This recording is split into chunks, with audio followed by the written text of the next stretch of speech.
I love seeing myself on screen. That was the one thing about being a young actor on stage that I always wanted. I always wanted to see the plays I was in with me in them. So this is the perfect venue for me. I don't have one of those, oh my God, I can't stand myself on screen. I love watching my movies.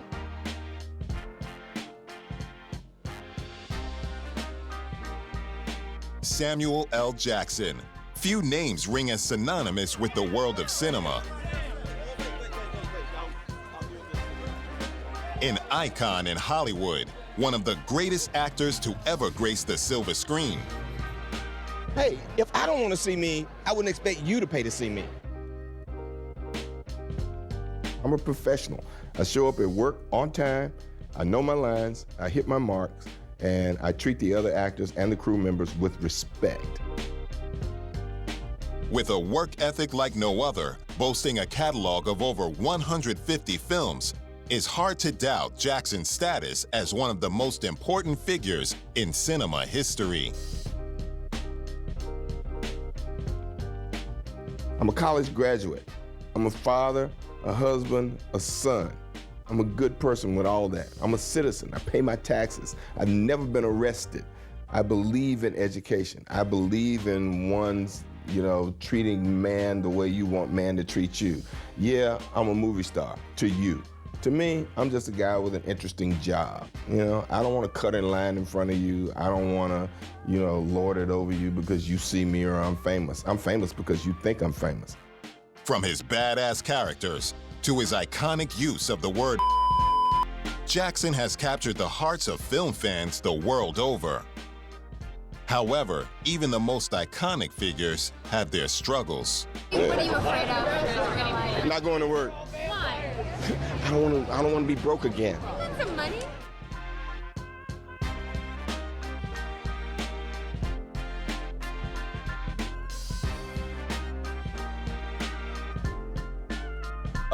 Just finished Captain Marvel, here to start another film, so I'm a little busy. She's right, you are the hardest working man in Hollywood. Nah. I just try to keep going. Jackson got his start in acting in New York with the Negro Ensemble Company, a theater group set up to provide African American, African, and Caribbean actors with opportunities to showcase their talents on stage. I think I've always been a storyteller. I've always enjoyed exploring other places and things and high adventure, which was the goal in the beginning, I guess, to become the new Errol Flynn in my mind when I was a kid. I wanted to jump from ship to ship with a dagger in my mouth and sword fight my way across the world. But getting into theater and discovering how to explore the human condition, that there are a lot of different stories to tell, a lot of different ways to tell them, experiencing the joy of creating something that's believable to an audience. And once I was able to sit in an audience and watch myself do it, believe in myself while I was up there. So it's just a burning desire to, create. The skills Jackson learned as a young theater actor were invaluable.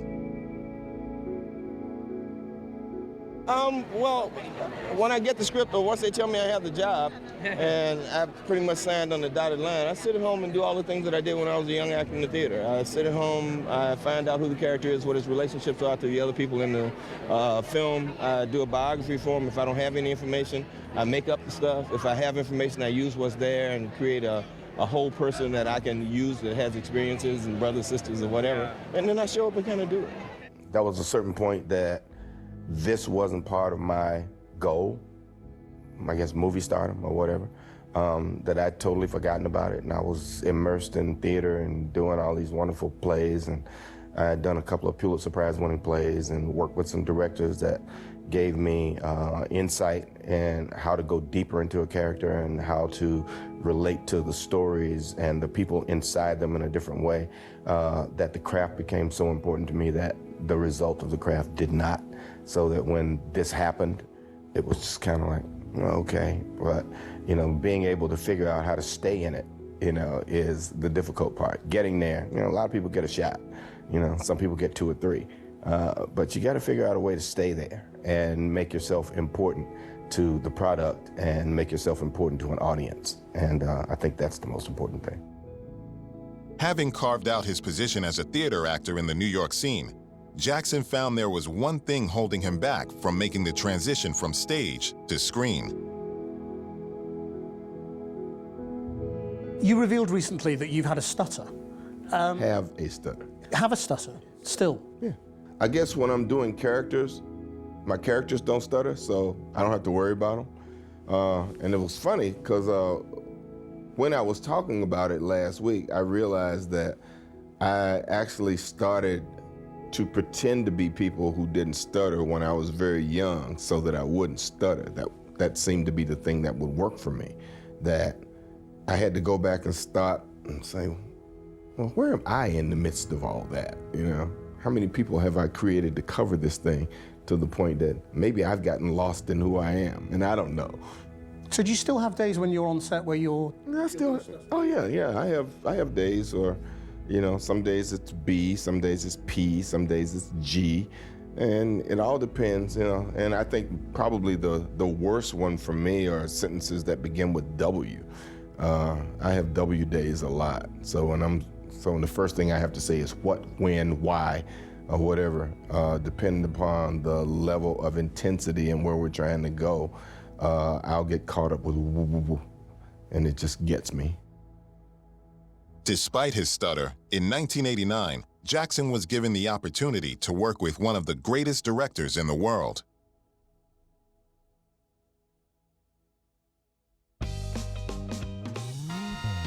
The King of Brooklyn, Spike Lee. Can you see yourself still having the same passion to do such a seminal film again? To my last breath. Important thing for me is people are getting to express themselves and getting a chance to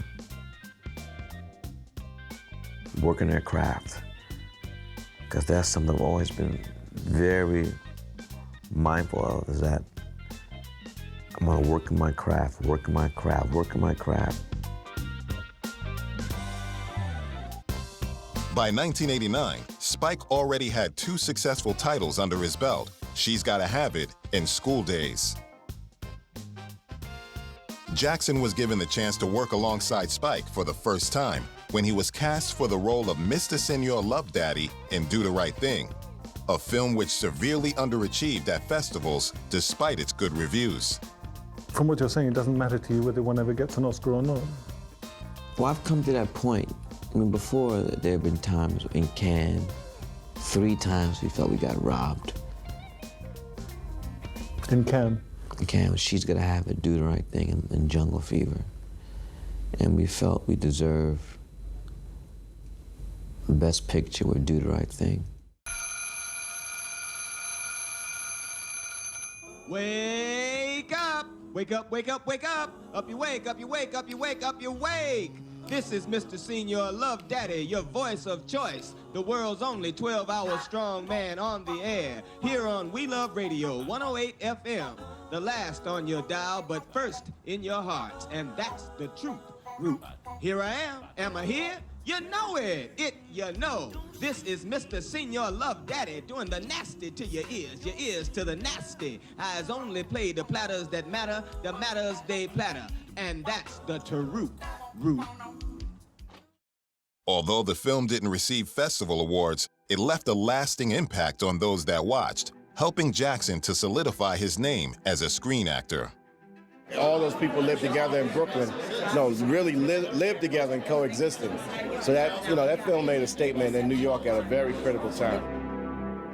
He filmed what he knew and what he felt through the circumstances where he lived, because it was a microcosm of so much of the rest of the country and the world. People thought it was so incendiary. It wasn't that incendiary, but he really did kind of break, open doors to lots of different black filmmakers, black films that black people and white people will go see.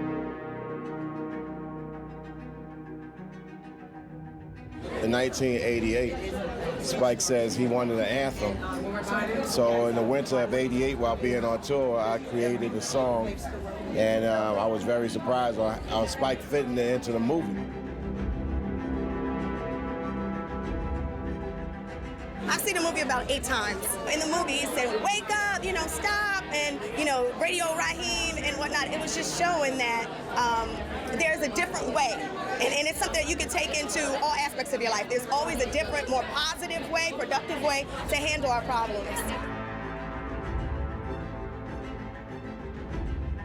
I knew one thing that it did. It motivated conversation, whether pro or con.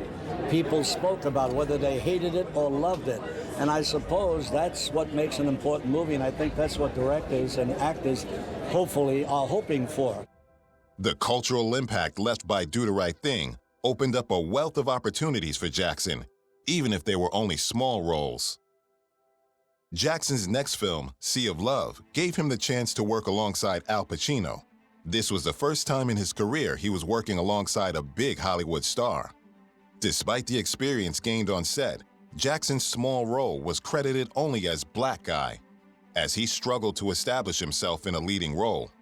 In the 1990 film Betsy's Wedding, Jackson was credited as Taxi Dispatcher. And in The Exorcist III, Jackson's credit was simply Dream Blind Man.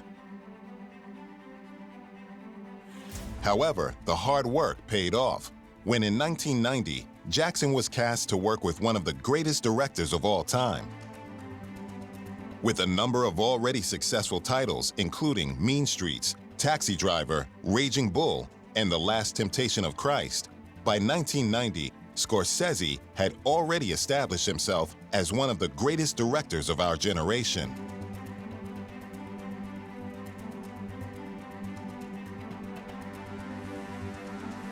Well, he's kind of icon. He is the star, really, because he is Marty Scorsese. He's an amazing man. He'd seen everything I'd ever done, which was really weird. Films that, like Kitchen Toto, that I don't think more than 3 people have seen,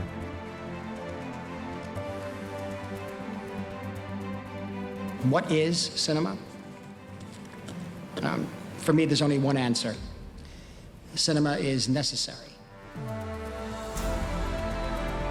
In the summer of 1989, Scorsese took on his biggest project yet, the biographical gangster film, Goodfellas. A project for which Jackson was fortunate enough to be cast in.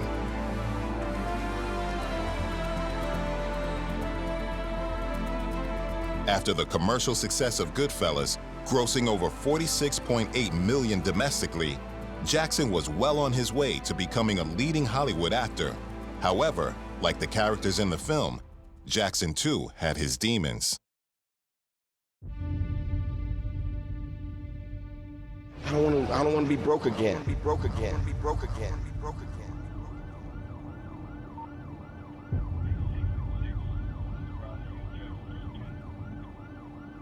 We will also be armed, and we will have rams to take down doors when we have the proper search warrant, and we have our informants, and we have our undercover operatives, and we will go wherever crack is being sold. This has reached epidemic proportions. It is a crack epidemic, which police say is causing an increase in murder and other violent crime. An epidemic with no end in sight. It's attractive to kids. It's attractive to a larger universe of people. You don't have to shoot it into your arm, so those people who are reluctant to put needles into their body can be drawn in. With the crack cocaine epidemic raging through America, nobody was immune. And despite his early success, heroin and later crack cocaine became the norm for Jackson. And a recent survey shows that over half those arrested for all crimes will now test positive for cocaine.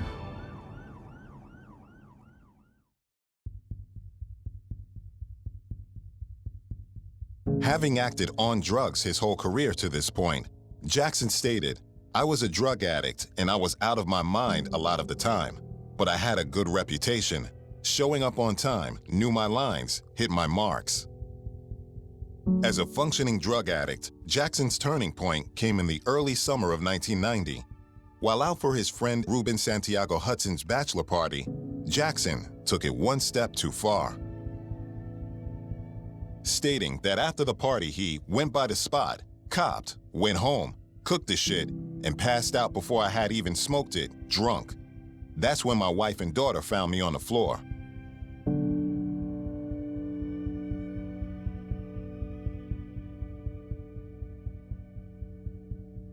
It was at this point Samuel's wife, LaTanya Richardson Jackson, gave him the ultimatum: finish rehab or lose her.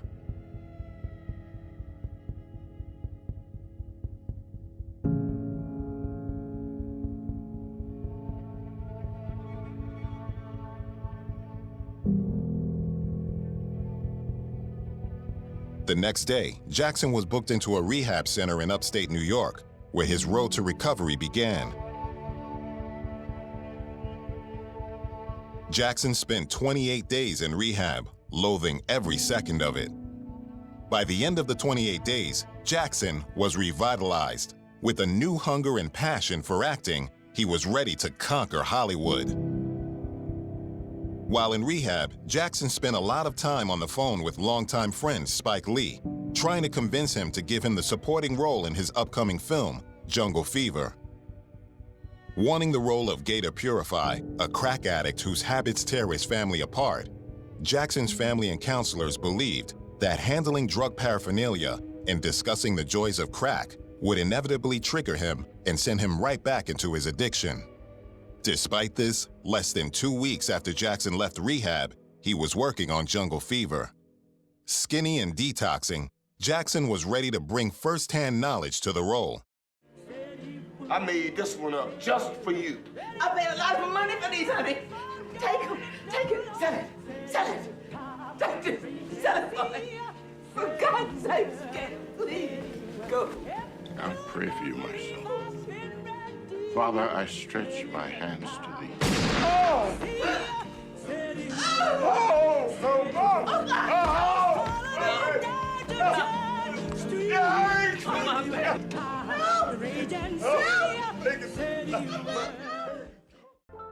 After filming, Jackson stated, "When my character died, it was almost like I was killing off that part of my life." Jackson's performance as the crack cocaine addict Gator in Spike Lee's Jungle Fever impressed the judges at Cannes so much that they created a Best Supporting Actor award to honor him. You know, I've been knocking around for a while and doing a lot of different things. And, you know, I had this running joke with my agent at the time. I would call her and say, you know, did Hollywood call? And she'd go, no. Jungle Fever went to the Cannes Film Festival, and they created a special performance award for me that's never been given to anybody else. And all of a sudden, Hollywood was calling. And, you know, everything changed. I got into doing bigger and better films. Refreshed and revitalized, Jackson was ready to conquer Hollywood. Taking on his first lead roles in 1993, playing an LA cop in the comedy Loaded Weapon, and acting alongside Nicolas Cage in Amos and Andrew. In 1993, Jackson was once again given the chance to work alongside one of the greatest directors of our generation, Quentin Tarantino. HBO, can you tell us what it's like to work with Quentin Tarantino? Very relaxed, very untraditional, open to new ideas, open to improvisations, fun. Having already released the box office success Reservoir Dogs a year previous, Tarantino was one of the most talked about directors in the world, revolutionizing independent cinema.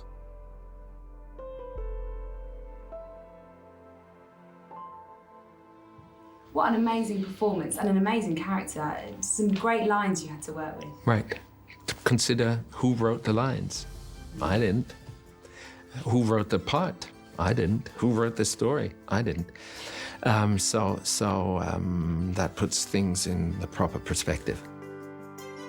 In 1993, Jackson was cast to play the role of Big Don in the Quentin Tarantino screenplay, True Romance. a film with a star-studded cast like nothing Jackson had worked with before.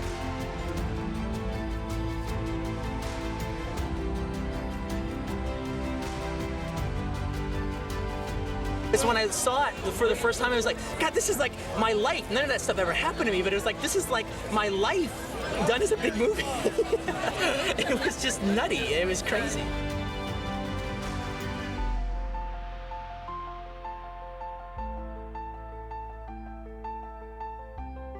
Working on a film written by Tarantino allowed Jackson to establish a relationship with the director, a relationship that would prove fruitful for both.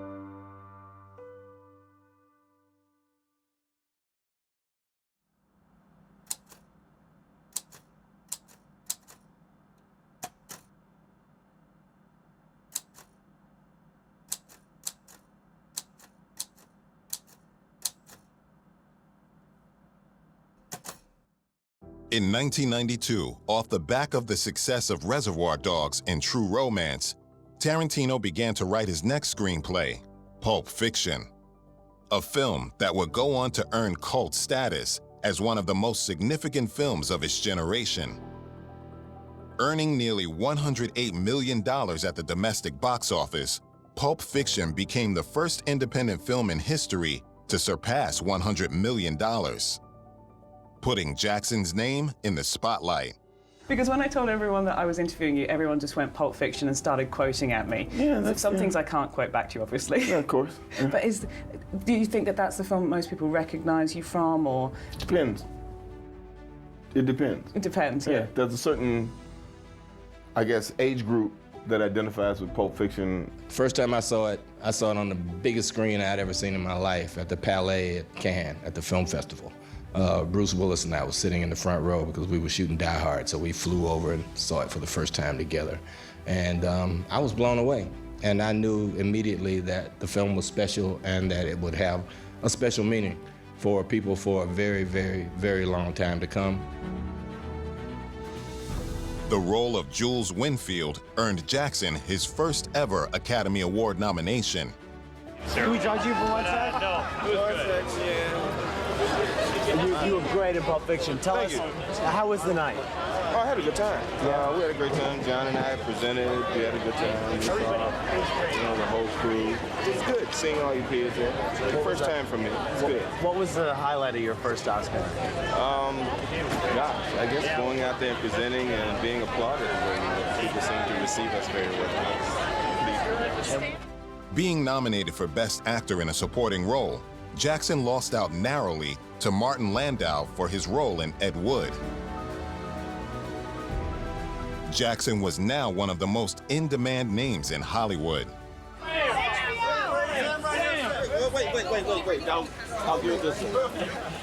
Yes. HBO, can you tell us what it's like to work with Quentin Tarantino? A lot of fun. Yeah? Quite a bit of fun. But everybody always wants to know if I know what they call a quarter pounder with cheese and France. And Pulp Fiction, has this wonderful quality about it that every year I gain, somewhere between 5 and 10 million fans because kids become of age and they're allowed to watch it for the first time, or they've heard their brothers or somebody talk about it, sisters talk about it, and now they get to watch it, and all of a sudden they think it's the coolest movie they've ever seen in their lives, and I get a regeneration of fans, so it's kind of all right like that. Despite not winning an award, Jackson's role as Jules Winfield in Pulp Fiction will be remembered as one of the most iconic characters in film history, elevating Jackson's career once again. Jules, your character in Pulp Fiction, is the ultimately cool bad guy, isn't he? I don't know. I guess he is to some people. To me, he's just a character. He was a guy. He had a job. He did his job a specific way. He was a professional. He was good at his job. He was not distracted when he was doing his job. That's why John Travolta got killed and I didn't, because he got distracted. The path of the righteous man is beset on all sides by the inequities of the selfish and the tyranny of evil men. Blessed is he who in the name of charity and goodwill shepherds the weak through the valley of darkness, for he is truly his brother's keeper and the finder of lost children. And I will strike down upon thee with great vengeance and furious anger those who attempt to poison and destroy my brothers. And you will know my name is the Lord when I lay my vengeance upon thee. After a successful festival circuit, which saw Pulp Fiction winning an Academy Award for writing, Jackson's life was changing. Is that going to change your life at all, do you think? I don't know. You know, the last one changed my life in a very distinct kind of way. I mean, my phone wouldn't stop ringing, and we had to change our phone number, and I went to a lot of strange, you know, luncheons and dinners with strange kind of tuna was dry, and the stuff they put on it was wet. So my dietary habits changed very much. I guess I might get another kind of script. You know, things aren't going to change that much. It's pretty constant now. You know, I get to read a lot of interesting things. Hopefully, I've been doing the kind of work that people think of as quality work for a while now, and I don't plan on changing that. If I could get more and more scripts where the casting would be as colorblind as some of the other things that I read, that would be a good thing. But right now, you know, the quality of the work and the kind of people that I work with seems to be a lot more important than the awards that come along with it. Despite his high demand, Jackson's next films failed to impress. Appearing in box office flops, Kiss of Death, Losing Isaiah, and The Great White Hype.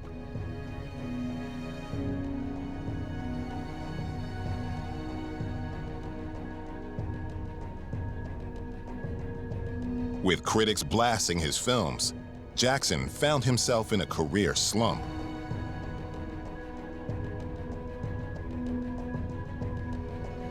However, although Jackson's performances weren't to critics' liking, he appeared in 8 films over a 2-year period, keeping active and ensuring he was ready for his next big break.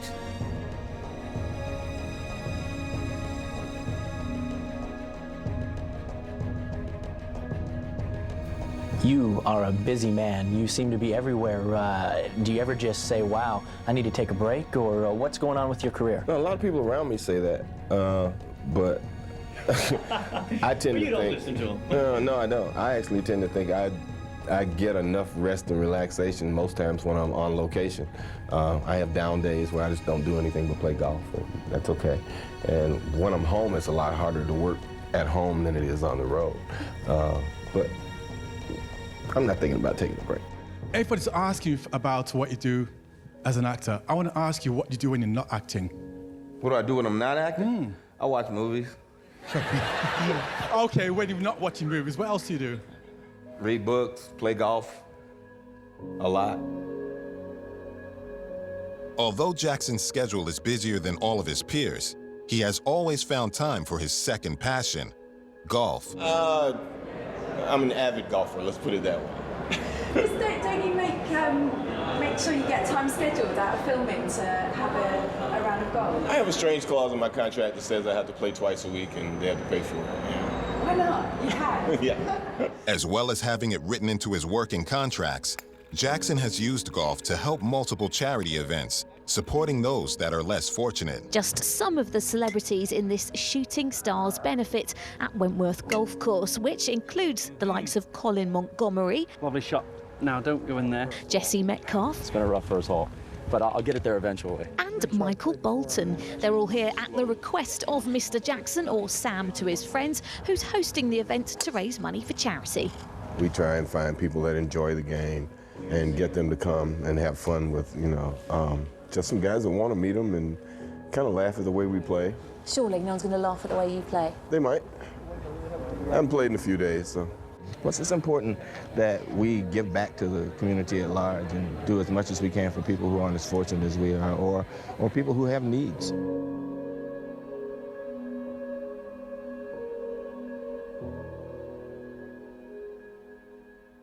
So what is it about this industry that you love the most and that you hate the most? Well, I love the fact that I'm able to choose the jobs that I'm doing now and that I am acting and doing that stuff. I hate the part that's the politics of trying to convince people that I am still the guy that they need to put in their films. You know, that hadn't changed very much at all.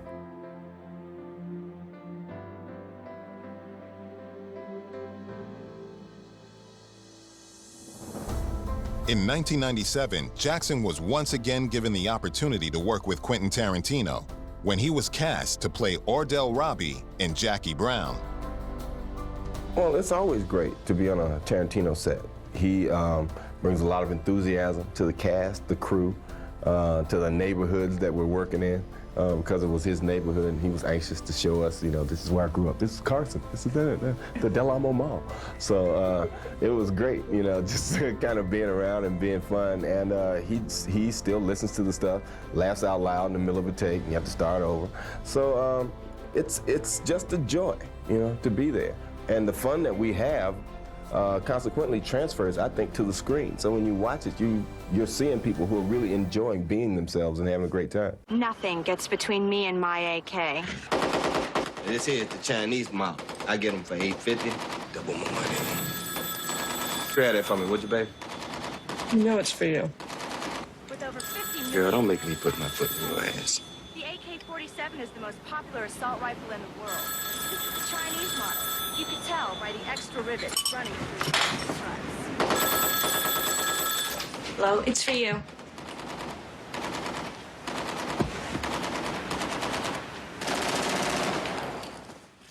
Jackson earned a Best Actor Silver Bear at the Berlin Film Festival for his role in Jackie Brown, as well as the invaluable experience gained from working alongside someone with the stature of two-time Academy Award-winning actor Robert De Niro. Samuel L. Jackson was back and ready to take on one of the biggest roles in his career. In America, people were queuing for tickets more than a month before the film opened. The Phantom Menace took more than £60 million in its first 5 days. Following tonight's royal premiere, attended by Prince Charles, the film opens in Britain tomorrow and will be showing in some 500 cinemas up and down the country by the weekend. I figured it'd be one little movie and that would be it. And it just grew. He thought he might well have a big failure on his hands. And when the executives in Hollywood first saw it, they decided that it might be better to cut it up and make it into a children's TV serial for Saturday mornings. That's how much confidence they had in it. With episode 1, I said, well, it's going to be about a 9-year-old boy. Everybody thought I was crazy. And if I was doing it for a studio, I know they would never let me do that. People were very nervous that it was going to fail. So it wasn't a slam dunk or anything, but it did. You know, that one did very well at the box office, and then they've all done well at the box office. So now I can put them together and say it's one movie, and it should be thought of as one movie. It's got these wonderful special effects. That's one thing. But much more important than that, unlike a lot of the special effects movies these days, it's got a lot of character and charm. It's got characters everybody remembers. It's got heroes and villains. It's like a piece of mythology. And, you know, that's one thing Hollywood seems to have lost now. They make these huge, great movies with all state-of-the-art special effects, but they forget about character, they forget about charm. Well, George Lucas didn't. This is actually phenomenal as advance bookings go. In 1999, Jackson was given one of his biggest opportunities to date, a chance to work with George Lucas and be part of the global phenomenon, Star Wars. Well, we always want to do things in our careers that will be remembered. And you never know what that will be or if that opportunity will present itself. This is kind of like a guarantee, so I'm really pleased to be a part of it.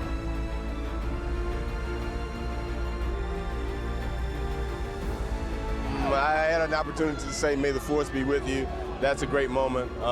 It's something that, you know, you never think you'll say. It's something that when you're sitting in a theater, when you're a young actor, you wish for, and it's like a dream come true. So I'm really happy to be here.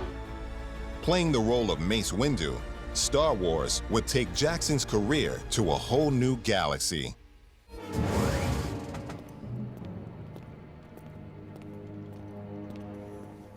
Master Windu. I take it General Grievous has been destroyed then. I must say you're here sooner than expected. In the name of the Galactic Senate of the Republic, you're under arrest, Chancellor. Are you threatening me, Master Jedi? The Senate will decide your fate. I am the Senate. Not yet.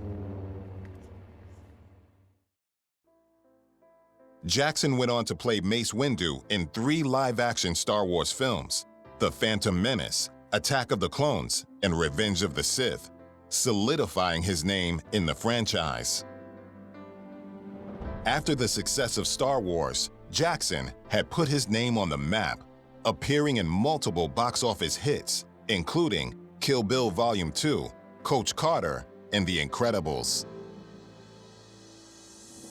It's fantastic. I mean, Sam Jackson's one of our greatest actors alive. So the world is, you know, in the palm of his hand. Anything is possible for Sam Jackson. Renowned by critics worldwide, The Incredibles would become timeless, being watched by all generations. That movie gets seen by people that have kids. Their kids get older, and then their grandkids, or their nieces and nephews, whatever. The first movie was often in somebody's house over those 14 years. So in a way, it was like the movie didn't go away, like maybe a traditional movie might. The Incredibles is a movie that gets reintroduced when young ones are around. Honey! What? Where's my super suit? What? Where is my super suit? Put it away! Where? Why do you need to know? I need it!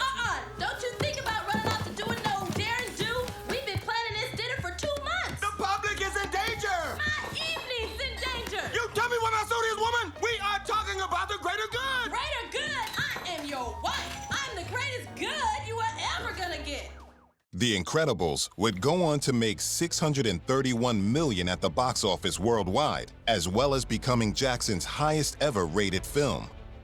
Voicing the fan-favorite character, Frozone, Jackson's career had reached an all-time high, allowing him to choose the projects he's most interested in. Having acted across some of the biggest film franchises in the world, Jackson took a different path when in 2006, he took on the leading role in David Ellis's Snakes on a Plane. There was no script. I don't even know if there was a script when I agreed to do it. I actually kind of saw that a friend of mine was directing a film called Snakes on a Plane, and I emailed him to see what it was, and he told me it was poisonous snakes loose on a plane. Oh, wow, can I be in that? And he was like, you really want to be in this? I'm like, I want to be in the movie. So that's how it happened. Well, that's the thing. I mean, the title is what got me, and I'm sure it's what got all those people on the net. That when you hear that name, you have a very clear picture of what that is.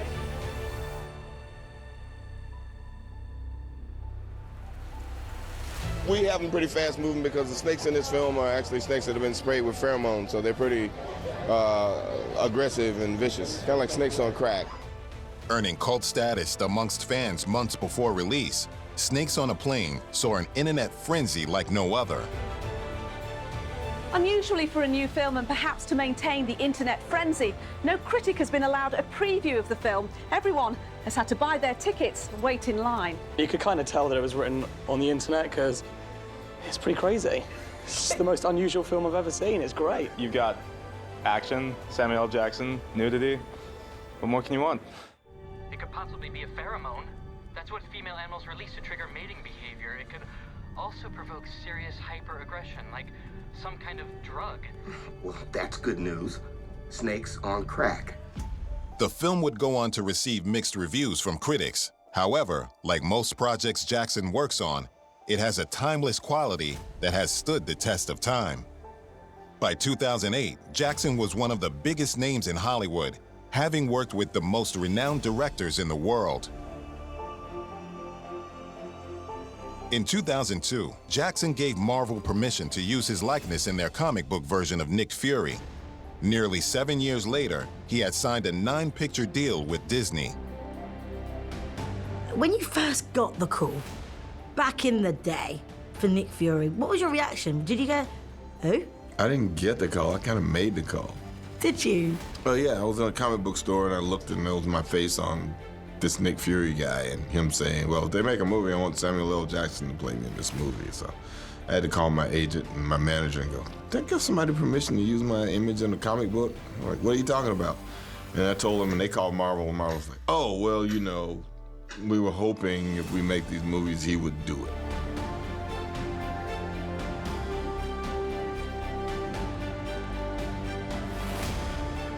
Yeah, I have an extended appearance in the Avengers. I kind of bring them all together, and we all kind of get into it together and fight to save the world. Have you seen a bit of a badass in this? Is it gonna be- A bit, yeah. You finally get to see exactly who Nick Fury is, yeah. So you're gearing up for obviously a spin-off, or Avengers, or what? I got a 9-picture deal. I mean, you know, you got to know more about the news than I do. I got a 9-picture deal. Eventually, I want to make all 9 of them, or they're gonna kill me. So I got to make them. I don't know what they are. I'll be part of. Downey's not gonna leave you. He'll be on. I'm not in Thor. I'm probably in Captain America, and you know, so there's stuff coming. And the Avengers will eventually show up. Jarvis. Welcome, Holmes. I am Iron Man. You think you're the only superhero in the world? Mr. Stark, you become part of a bigger universe. You just don't know it yet. Who the hell are you? Nick Fury, director of S.H.I.E.L.D. I'm here to talk to you about the Avenger Initiative.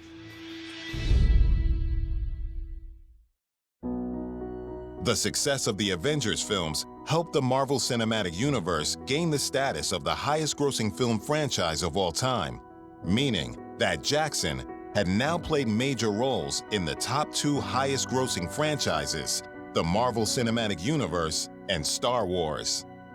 In 2012, Jackson took on the role of Steven, a loyal house slave in Quentin Tarantino's Western drama, Django Unchained, a film that wasn't short of controversy. An absolutely phenomenal film. I have to say, and I'm sorry to say this, but I couldn't stand your character in the film. Thank you. Did you hate your character too? No, I love Steven every day. How did you even, you know, go forward and kind of even, you know, I don't know, embracing him? He kind of embraced the fact that Steven's sort of the freest slave in the history of slavery. And he has a way of life that's kind of comfortable for him. Slavery's been going on for a pretty good while. He thinks he's going to go on forever, so he's trying to find his way to be as comfortable as he can in it. And there's a lot of controversy surrounding this film. Do you think it's justified? No. Amid the release of Django Unchained, critics and viewers began questioning the film's use of violence and racial slurs. Amongst those to speak out against the film was Jackson's longtime friend, Spike Lee. Are you very disappointed by some of the reactions, Spike Lee especially? Oh, I couldn't be happier with the reaction to this movie. It's been fantastic. It's good publicity, I suppose. But Well, I mean, no, it's creating a nice debate. Even the people who don't like the film, all right, are actually, I am responsible for people talking about slavery in America in a way that they have not in 30 years. You know, art is supposed to stimulate and create conversation and stir emotions, and hopefully this film's doing that. And when people do that, they learn things about themselves and about the world. So that's wonderful. People have always spoken about your films having a lot of anger, and it's like, oh, he just needs to sort of calm down now. He's just full of so much anger. And then you get to a film like this, and suddenly everyone's now looking back at your films and thinking, actually, what you were saying was making a lot of sense. People relate. But I will say this. I don't walk around a constant fit of anger. And also, if you just take Do the Right Thing, Malcolm X, and the Black Klansman, I mean, those, I've been making my 4th decade of film. Those are only 4 films, so I've been doing other stuff. I have other interests. But I'm angry. So you can't be surprised by the controversy that's come along with it? Well, you can't. I don't think you can actually make a movie about slavery in America that it's not going to be controversial. My politics are my politics, and I don't use my politics on screen. I am who I am. I'm a product of, like you said, the segregated South. I remember when America had apartheid. I was part of it. You know, I was there. There were places I couldn't go. There were things I couldn't do. and they inform who I am, but they don't inform how I act in the world. I mean, I'm not bitter about that.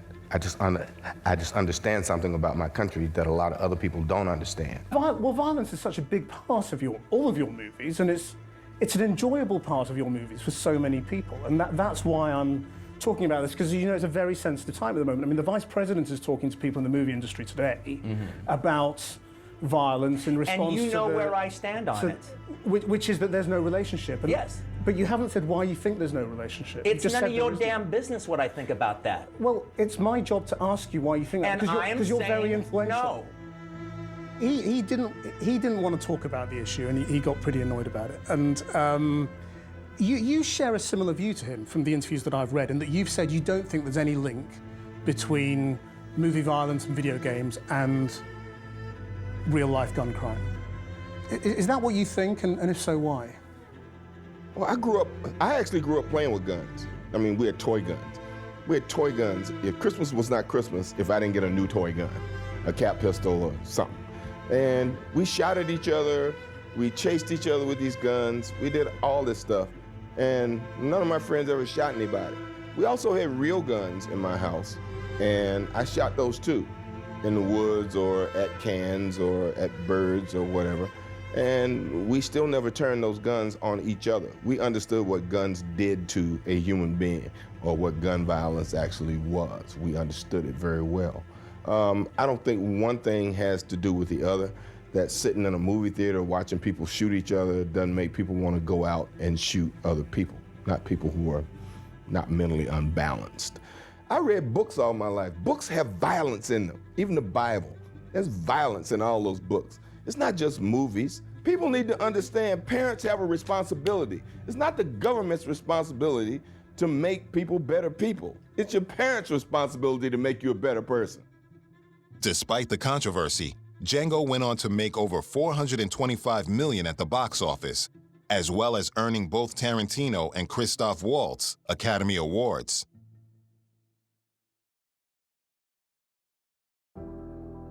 Ten years later, Samuel L. Jackson would be honored with an honorary Academy Award of his own for exceptional contribution to motion picture arts. I guess, that I have achieved the goal of creating a body of work that has resonated not just among American fans, but worldwide, and sort of an international reputation for being in films that people like to see and doing characters that people remember.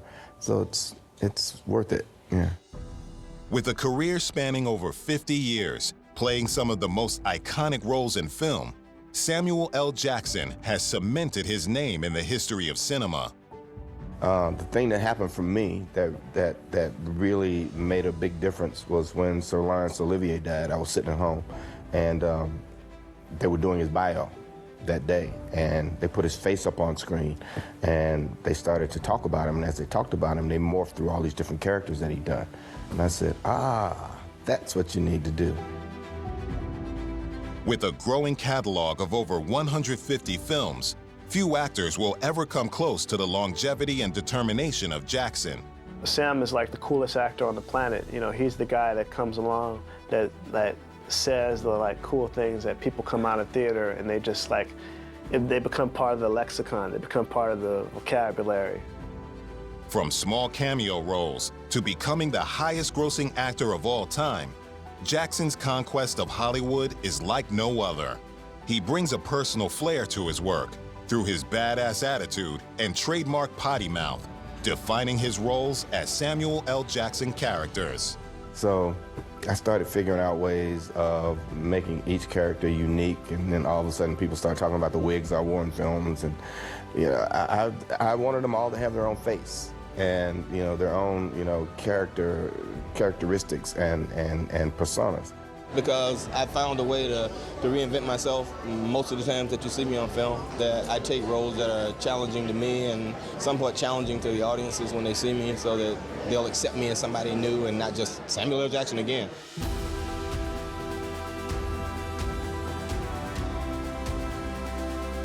His wittiness, comedic timing, and intensity are unrivaled. Paired with his ability to draw emotions from an audience and sobering scenes, make him one of the greatest actors to ever grace our screens.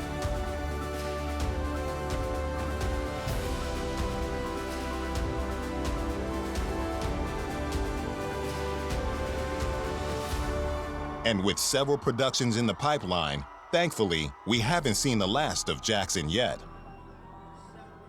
I travel a lot to promote my films. I've been in a lot of different countries and pretty well known wherever I go. So I guess, I've succeeded in creating something that people are interested in, and people do tend to go and see my film and like the things that I do or like the work that I put into it. So I'm pretty happy.